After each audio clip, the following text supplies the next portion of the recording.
Do you sometimes dread cooking dinner at night just because you don't feel like cleaning up? I've totally been there a million times. That's why I love one-pot dinners. Welcome to my Dutch oven series where we make dinner in one pot in the Dutch oven. Today we're making this yummy broccoli cheddar pasta, which is so good. It is total comfort food. It's ready in about 30 minutes with less than 10 ingredients, so let's get started. To get started on this recipe, we have super easy prep work. We're gonna be chopping up an onion. I'm just using about a half an onion because I only want about a quarter cup. You want to dice this up nice and fine.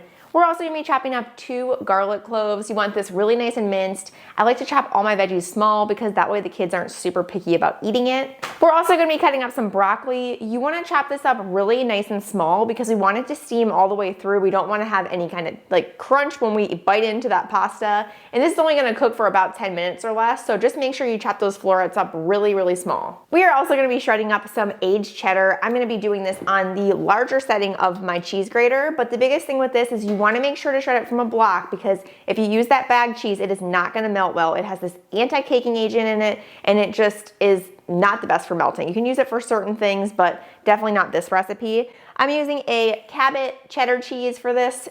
I buy this giant block at Costco because it's so good and it's one of my favorite cheeses. This recipe moves pretty quickly because it's ready in 30 minutes, so you want to make sure you have all your ingredients prepped ahead of time.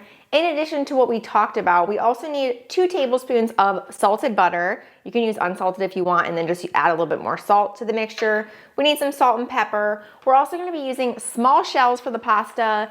You can also use I think it's called like orecchiette or something like that. Like it's like those little, they look kind of like shells, but they're like open. Those are really pretty, but I couldn't find them this time. You could also use like elbow macaroni, like regular macaroni and cheese. Then we're gonna use 2 cups of chicken stock. I love this Kirkland brand from Costco. Also, Kitchen Basics is really good. I'm like pretty picky with my chicken stock. You don't wanna use broth because broth is not cooked with the bones, so it doesn't have as much flavor. You definitely wanna use a stock. But the reason why I like these 2 is because they have a lot of salt in them and I think it's makes it taste so much better. And then finally, we've got some heavy whipping cream we're gonna add to our recipe. We just need 1 cup of this. If you wanna add in a little bit more protein to this dish, you could definitely add some sauteed chicken on top or just to the side, or you could even grab a rotisserie chicken from the store, shred it up, and then just throw it in right at the end with the cheese. All right, we're gonna get this thing started over at the oven. I am using a 6-quart Dutch oven for this recipe. Anything 5 to 7 is gonna be a great size. We wanna heat this up to a medium low. Next up, we're gonna add in our butter, and you just wanna let this melt before you add in those onions. We're gonna add a little bit of salt and pepper, give this a nice stir. We're just gonna cook these for about 2 to 3 minutes until they're nice and softened. Then go ahead and add in your garlic. Cook this for about 60 seconds, then pour in our pasta, our chicken stock, and our heavy cream. Next up, you're gonna cover this and cook it for 6 minutes. Once we cook that pasta for about 6 minutes, we're gonna uncover it. We wanna go ahead and give this a really good scrape with a wooden spoon, not a regular spoon because you will scratch your Dutch oven like crazy, but make sure that those noodles aren't sticking to the bottom super bad. Then we're gonna add in our broccoli. Once you get that broccoli added in, you're gonna give this a nice stir, and you're just gonna cook this for about 8 to 10 minutes. We wanna go ahead and cover the pot and then stir it halfway through just to make sure the pasta isn't sticking to the bottom. Once that broccoli has cooked for about 8 minutes or so, you want to give it a nice test. You don't want this to get too mushy. You want the broccoli nice and tender. And same thing with the pasta. You want the pasta to be al dente, but pretty much ready to eat because all we're going to do is add that cheese in, stir it up, and it's going to be ready to serve.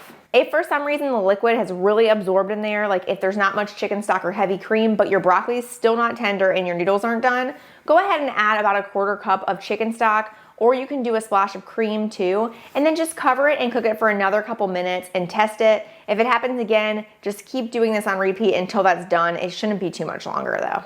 If you're loving these Dutch oven recipes, you've got to sign up for my series below, which it features all kinds of Dutch oven recipes. It will give you so many ideas and recipe inspiration. Make sure to check the description below and sign up for that. Once the pasta and broccoli is completely tender, you're gonna add in our cheddar cheese and stir this up. It's gonna basically melt instantly into this creamy sauce, which is so delicious. Serve this one right away for the best texture. Okay, I seriously cannot wait to try this. It's like burning hot, so I'm not gonna burn my mouth, but this is like the adult version of macaroni and cheese with broccoli. I love broccoli paired with cheese. It's so good.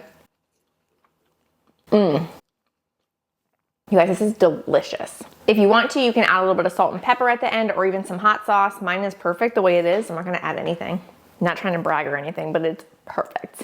Okay, you guys, we have created another successful Dutch oven recipe. This one has broccoli and it is so good. I'm telling you guys, comfort food in a bowl. You are gonna be obsessed with this recipe. Let me know in the comments if you're gonna try it tonight. Thanks so much for watching. Make sure to give this video a like and make sure to subscribe so you can watch all the Dutch oven recipes that I have coming up. Thanks so much for being here. I'll see you next time. Bye.